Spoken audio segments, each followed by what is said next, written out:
장애인 문화복지신문 제389호 제1면 기사입니다. 예술인 장애인 기회소득 조례 제정안 통과. 경기도 7월부터 지급. 경기도가 민선 8기 대표 정책인 예술인 장애인 기회소득을 7월부터 지급한다. 기회소득은 우리 사회에서 가치를 창출하지만 정당한 보상을 받지 못하는 대상에게 더 많은 기회를 제공하기 위해 일정 기간 소득을 보전해주는 내용으로 김동연 경기도지사의 대표 정책이다. 경기도는 28일 경기도의회 제369회 정례회 제4차 본회의에서 경기도 예술인 기회소득 지급 조례 및 경기도 장애인 기회소득 지급 조례 제정안이 통과됨에 따라 대상자 신청 공모, 선정 절차를 거쳐 이르면 7번지월부터 지급한다고 밝혔다. 예술인 기회소득은 도에 거주하는 예술활동 증명 유효자 중 개인소득이 중위소득 120% 수준 이하인 예술인에게 연 150만 원을 2회에 걸쳐 지급하는 내용이다. 올해엔 도내 27개 시군, 9천여 명을 대상으로 하며 사업 시행 준비가 완료된 파주시 등 10개 시군부터 우선하여 6월 30일부터 8월 11일까지 6주간 사업 신청 접수를 진행한다. 접수 시군 등 자세한 사항은 6월 30일 자로 경기도청 누리집에 공고되는 사업 안내 내용으로 확인할 수 있으며 신청자에 대한 소득 인정액 확인을 통해 이르면 7번지월 말부터 순차적으로 한 차 지급, 1인당 75만 원을 실시할 예정이다.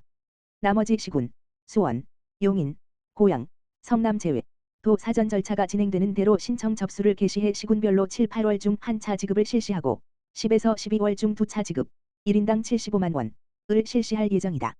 장애인 기회소득은 도내 정도가 심한 장애인 2,000명을 선발해 월 5만 원씩 6개월간 총 30만 원을 지급하는 내용이다.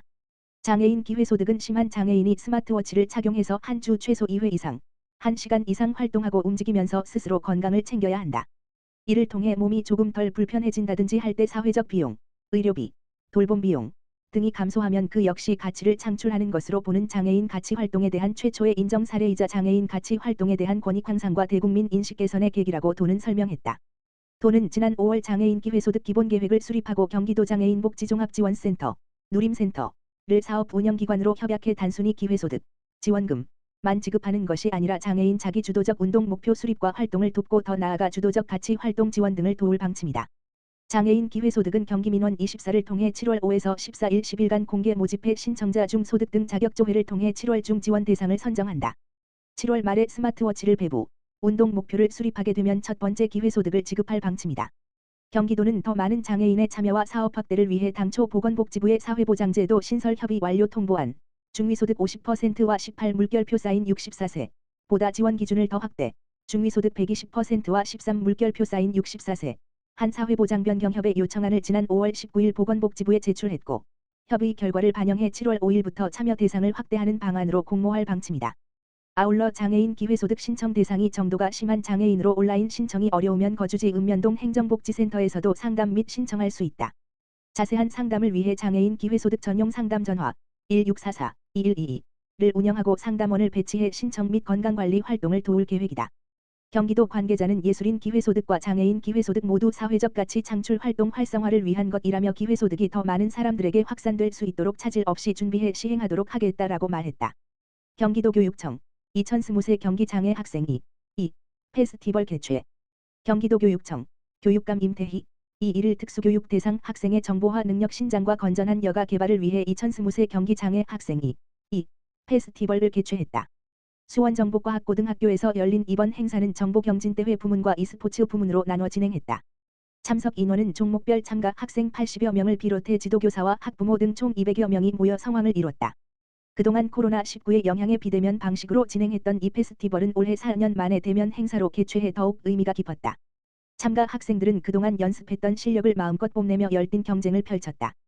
특히 e스포츠 부문은 장애 학생과 비장애 학생이 조를 이뤄 진행해 장애인식 개선을 위한 노력을 함께 기울였다.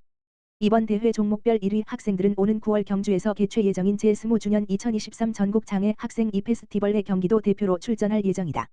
도교육청 한규일 특수교육과장은 이번 축제는 디지털 시대를 맞아 장애 학생들의 정보 접근성을 강화하고 건전한 여가를 즐길 수 있도록 마련한 자리라며 특수교육 대상 학생들의 정보화 역량을 높이고 자신의 실력을 마음껏 펼칠 수 있도록 지속적으로 지원하겠다고 말했다. 장애인 유공자 통행료 감면, 더 쉽게 개선.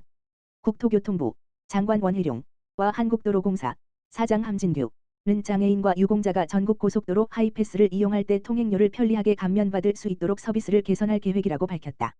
장애인과 유공자는 고속도로 하이패스 차로에서 통행료를 감면받기 위해 지문 인식 단말기를 탑재하고 지문을 인식한 후 통과해야 한다. 지문 인식 방식은 매 시간마다 혹은 차량 재시동 시 재인증을 해야 하는데 지문이 없거나 영유아, 뇌병변 등의 장애가 있는 경우는 지문 등록 및 인증 절차가 복잡한 문제가 있었다. 국토교통부는 이러한 불편사항을 개선하기 위해 휴대전화 위치 조회를 사전에 동의하면 지문 인식 단말기 대신 일반 단말기를 이용하여 할인이 가능한 시스템 별표 사인을 도입 22.11 하였고, 현재 제정고속도로 전체 노선과 민자고속도로 21개 노선 중 16개 노선은 통합복지카드 하이패스 감면 서비스를 운영하고 있다. 6월 30일 오전 10시부터는 수도권 제1순환선 일산-퇴계, 용인-서울, 서울-문산 등 3개 민자 노선에도 개선된 시스템이 도입된다. 올 하반기에는 나머지 2개 민자 노선에도 통합복지카드 하이패스 감면 서비스를 추가하여 전국 고속도로에 적용할 계획이며, 지자체에서 관리하고 있는 유료도로에도 서비스가 도입될 수 있도록 지자체 설명회를 개최하여 적극 협의해 나갈 예정이다. 국토교통부 한명희 도로정책과장은 서비스 도입 이후 장애인 유공자 하이패스 이용률이 약 10% 기 22.5월 47.6% 23.5월 56.0% 증가했다면서 앞으로도 장애인과 유공자가 고속도로를 편리하게 이용할 수 있도록 노력할 것이라고 밝혔다. 2023년도 경기도 장애인 기능경기대회 개최. 고용노동부가 주최하고 한국장애인고용공단, 한국장애인고용안정협회 경기도지부, 지부장 김기호, 이하 장고협 경기지부, 가 주관하며 경기도가 후원하는 2023년도 경기도 장애인 기능경기대회가 6월 28일부터 6월 30일까지 한국폴리텍대학 성남 캠퍼스를 비롯한 경국립대학교 평택 캠퍼스, UNI 센터, 성남시 율동생태학습원, 대한안마사협회 경기지부 등 도내 경기장에서 개최됐다. 이번 대회는 가구 제작, 귀금속공예 등 25개 직종과 경기도 자체 시범 직종인 보장구수리, 직장 내 장애인 인식 개선 강사 콘테스트 등 직종 2개를 포함한 총 27개 직종에서 172명의 선수들이 참가하여 실력을 겨루었다. 또한 e스포츠에서는 7명의 선수들이 온라인으로 대회에 참가했다.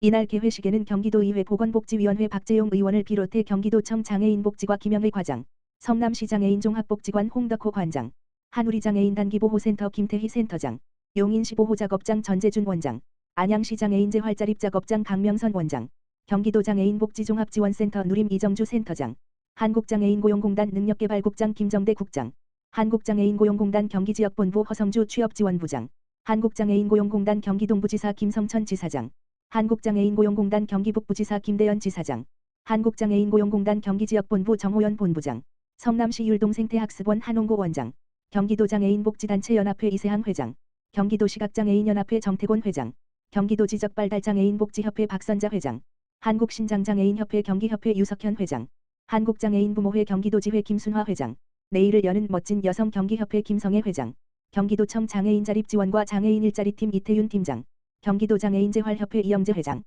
등 내빈들이 자리를 함께했다.